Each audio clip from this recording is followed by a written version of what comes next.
السلام علیکم ورحمۃ اللہ وبرکاتہ۔ آزادی فطرت ہے اور غلامی فطرت کے خلاف۔ بھارت میں انگریزوں کے ناجائز قبضہ اور زیادتیوں کی وجہ سے ملک کو آزاد کرانا انتہائی ضروری تھا، مگر یہ کام بڑا مشکل تھا۔ بلا تفریق مذہب و ملت ہندو مسلم اتحاد کے ساتھ ایک عظیم حکومت کے خلاف کھڑے ہونے کا جذبہ پیدا کرنا اور آہستہ آہستہ غلامی کے راستے سے گزرتے ہوئے آزادی کا سفر طے کرنا آسان نہیں تھا۔ اس لیے ملک کی آزادی کے لیے نہ صرف ہمت و جرت اور حوصلے کی ضرورت تھی، بلکہ عزیمت کے ساتھ ساتھ اصرار و قربانی کے بے پناہ جذبے اور مشکل ترین حالات کو گلے لگانے کا حوصلہ اس لڑائی کے اہم ہتھیار تھے، جسے ہر ایک کے پاس ہونا لازمی اور ضروری تھا۔ اس لیے مذہب کی بنیاد پر تفریق کو پس پشت رکھتے ہوئے بھارتی جیالوں نے سامراج کو ہٹانے اور انگریز حکومت کو جڑ سے مٹانے کا مضبوط ارادہ کیا۔ بھارت کی آزادی کی تحریک کی بنیاد رکھی اور میری تحقیق کے مطابق کم و بیش تقریباً 150 سال میں 19,000 علماء کرام نے جان و مال کی قربانی دے کر بھارت کی آزادی کی تحریک کو مضبوط اور کامیاب بنایا، اور 15 اگست سن 1947 عیسوی میں وہ روشن مرحلہ آیا جب ہمیں اپنے ہی ملک کی آزاد فضاؤں میں خوشبودار سانس لینے کا موقع ملا۔ ناظرین، فکر و نظر کی خاص پیشکش یوم آزادی سیریز میں آپ کا پرتپاک استقبال ہے۔ میں ہوں آپ کا میزبان محمد شاہد رحمانی۔ یوم آزادی پر ہماری خاص پیشکش کا عنوان ہے جنگ آزادی میں خانقاہ رحمانی منگیر کا کردار۔ بھارت سے انگریز حکومت کا خاتمہ اور ملک کی آزادی کرۂ ارض کی تاریخ کا ایک ناقابل فراموش اور سنہرا باب ہے۔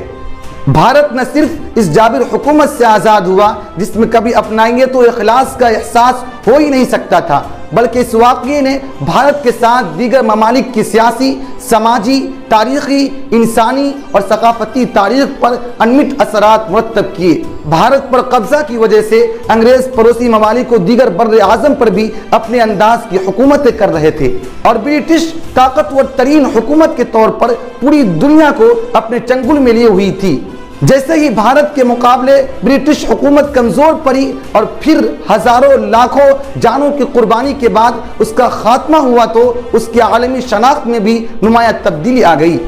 ملک کی آزادی کی بنیادوں کو مضبوط کرنے اور قربانیاں دینے میں ملک کے علماء کرام نے انتہائی اہم کردار ادا کیا ہے۔ تاریخ کے مطالعے سے پتہ چلتا ہے کہ ان علماء کرام پر بیعت کرنے والے اور ان کے چاہنے والی عوام نے بھی ملک کی آزادی میں بڑھ چڑھ کر حصہ لیا۔ سن 1932 عیسوی میں جب ننکو آپریشن موومنٹ کی ہوائیں تیز ہوئی اور انگریزوں نے تحریک میں شریک لوگوں کو گرفتار کیا تو پورے ملک سے 82,000 افراد نے گرفتاریاں دی، جن میں 42,000 مسلمان تھے۔ یہ تعداد بتاتی ہے کہ گرچہ تعداد کے اعتبار سے مسلمان اقلیت میں رہے ہوں، مگر ملک کو آزاد کرانے کے لیے ان کی قربانیاں اکثریت میں تھی۔ اسی تحریک کے نتیجے میں حضرت امیر شریعت رابع مولانا منت اللہ صاحب رحمانی نور اللہ مرقدہ نے آزادی کی لڑائی میں پوری مضبوطی کے ساتھ بے لوث اور مخلصانہ شرکت فرمائی، اور طالب علمی کے زمانے میں میرٹھ، مظفر نگر، سہارنپور ضلع کے کوارڈینیٹر کے طور پر کمان سنبھالی۔ اپنی خدمات کی وجہ سے آپ نے آزادی کے جذبے سے سرشار مجاہدوں اور بھارتی شہریوں کے دلوں میں بڑی جگہ بنائی۔ اپنے منظم اور مجسم جد و جہد کی بنیاد پر وہ اتنی جلدی انتظامیہ کو نظروں میں آ گئے کہ مغربی یوپی کے ہزاروں افراد کے ساتھ انہیں بھی گرفتار کر لیا گیا۔ آزادی وطن کی خاطر آپ 2 دفعہ جیل گئے۔ حضرت امیر شریعت مولانا منت اللہ صاحب رحمانی رحمۃ اللہ علیہ کے جیل جانے کے واقعے نے خانقاہ رحمانی سے منسلک افراد کو بہت متاثر کیا، اور حلقہ خانقاہ رحمانی میں انگریزوں کے خلاف جذبہ انتقام اور ملک کو آزاد کرانے کا جذبہ ابال کھانے لگا۔ اس واقعے سے بھارت کی تحریک آزادی میں خانقاہ رحمانی کا براہ راست اشتراک اور سرگرم حصہ شروع ہوا، جو آزادی وطن یعنی سن 1947 عیسوی تک جاری رہا۔ جنگ آزادی میں شریک قائدین خانقاہ رحمانی کی عظمت سے بخوبی واقف تھے اور اس کے متوسلین کی طاقت کو محسوس کرتے تھے۔ قطب عالم حضرت مولانا محمد علی منگیری رحمۃ اللہ علیہ کی خدمات، آپ کے تقوی اور بزرگی کے اثرات نہ صرف ملک کے اندر بلکہ عالمی سطح پر محسوس کیے جاتے تھے، اور قطب عالم کی زندگی میں بابا قوم مہاتما گاندھی خانقاہ رحمانی پہنچے، اور اس انداز سے انہوں نے عقیدت کا اظہار کیا تھا کہ خانقاہ رحمانی کے گیٹ پر ہی اپنی خرام یعنی چپل اتار دی، اور وہیں سے دونوں ہاتھ جوڑ کر حضرت کے حجرے تک پہنچے۔ اسی طرح مختلف رہنماؤں نے قطب عالم حضرت مولانا سید محمد علی منگری رحمۃ اللہ علیہ کی خدمت میں حاضری دی۔ حضرت امیر شریعت رحمۃ اللہ علیہ کی آزادی کے لیے جد و جہد کو دیکھ کر تحریک آزادی کے رہنماؤں کی آمد و رفت خانقاہ رحمانی میں بڑھتی چلی گئی، اور یہ کہا جا سکتا ہے کہ خانقاہ ان کی آماج گاہ بن گئی، جو مشکل وقت میں کئی بار ان کی پناہ گاہ بھی ہوتی تھی۔ سن 1934 عیسوی میں منگیر میں تاریخی زلزلہ آیا تو گاندھی جی، خان عبدالغفار خان، پنڈت جواہر لال نہرو الگ الگ وقتوں میں منگیر پہنچ کر خانقاہ میں قیام کیا۔ تاریخ سے پتہ چلتا ہے کہ خان عبدالغفار خان 15 دن خانقاہ رحمانی میں مقیم رہے، اور زلزلے کے پیش نظر راحت اور بچاؤ کے کاموں کے ساتھ ساتھ تحریک آزادی سے تعلق رکھنے والے بہار کے تمام قابل ذکر لیڈر حضرت رحمت اللہ علیہ سے ملنے خانقاہ آتے رہے، اور انہیں ایک موقع ملا کہ وہ خانقاہ رحمانی سے قریب ہوں۔ حضرت امیر شریعت نے آزادی کی تحریک میں جمعیت العلماء کے پلیٹ فارم سے حصہ لیا، اور پہلی دفعہ جب سن 1936 عیسوی میں انتخابات ہوئے تو مسلم انڈیپینڈنٹ پارٹی کے ٹکٹ پر الیکشن لڑے اور ریکارڈ توڑ کامیابی حاصل کی۔ سن 1940 عیسوی میں آپ باقاعدہ اعلان کر کے پارلیمانی سیاست سے کنارہ کش ہو گئے، اور پھر کبھی الیکشن میں حصہ نہیں لیا۔ آزادی کے بعد جب آپ کے سامنے ایک موقع پر بہار کے وزیر اعلیٰ ڈاکٹر شری کرشن سنگھ نے پنڈت جواہر لال نہرو کی اس خواہش کا اظہار کیا کہ حضرت راجیہ سبھا کی ممبرشپ قبول فرمائیں، تو حضرت امیر شریعت نے جواباً فرمایا، میں اسمبلی اور پارلیمنٹ سے دور رہنے کا فیصلہ کر چکا ہوں، اور اس کا اعلان بھی سن 1940 میں کر دیا ہے۔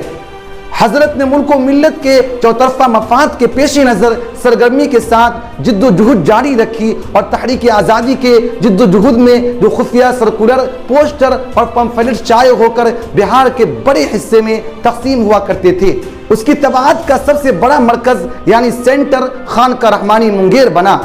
اس کام میں حکیم معین الدین صاحب رحمۃ اللہ علیہ پچوی، شری اگر موہن جھا جو بعد میں آزاد بھارت میں ڈی ایس پی بنائے گئے اور پھر ایس پی کی پوزیشن عہدے سے سبکدوش ہوئے،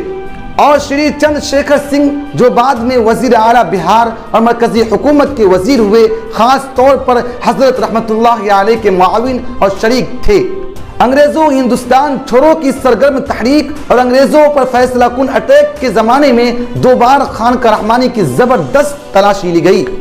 مگر پولیس کے ذمہ داروں کو 13 گھنٹے کی تلاشی کے باوجود یہاں نہ کوئی اشتہار و پمفلٹ ملا، نہ پریس، جبکہ دونوں چیزیں یہاں موجود تھی۔ خانقاہ رحمانی سے جڑے بزرگوں سے بات کرنے پر پتہ چلتا ہے کہ یہ محض خانقاہ رحمانی کا فیض اور یہاں کے بزرگوں کی کرامت کا نتیجہ ہے۔ پولیس نے مکانات سے لے کر کھیتوں تک کا گوشہ گوشہ چھان مارا اور ہر جگہ کی الگ الگ تلاشی لی، اور آخرکار تحریری سرٹیفکیٹ دے کر چلی گئی کہ یہاں کوئی بھی متنازع یا ممنوعہ چیزیں برآمد نہیں ہوئی۔ سن 1942 عیسوی کا واقعہ ہے کہ آزادی کی تحریک میں انگریزوں نے رہنماؤں کو سختی کے ساتھ پکڑنا شروع کیا، تو ایک پالیسی کے تحت بہار کے عظیم رہنما اور پہلے وزیر اعلیٰ ڈاکٹر شری کرشن سنگھ نے گرفتاری پر روپوشی کو ترجیح دی، اور 15 دنوں تک داڑھی، کرتا پائجامہ کے ساتھ خانقاہ رحمانی میں روپوش رہے۔ انہوں نے انگریزوں کی تعلیمی پالیسی اور تعلیم کے میدان میں پھیلائی گئی دہشت گردی کو اعداد و شمار کے ساتھ بڑے مدلل انداز میں پیش کیا تھا۔ وہ کتاب چھپی اور بینڈنگ کے مرحلے میں اس کی تمام کاپیاں حکومت وقت نے ضبط کروا لی۔ بعد میں جب حالات نرم ہوئے تو ایک صاحب نے وہی کتاب اپنے نام اور تصویر کے ساتھ چھپوا ڈالی۔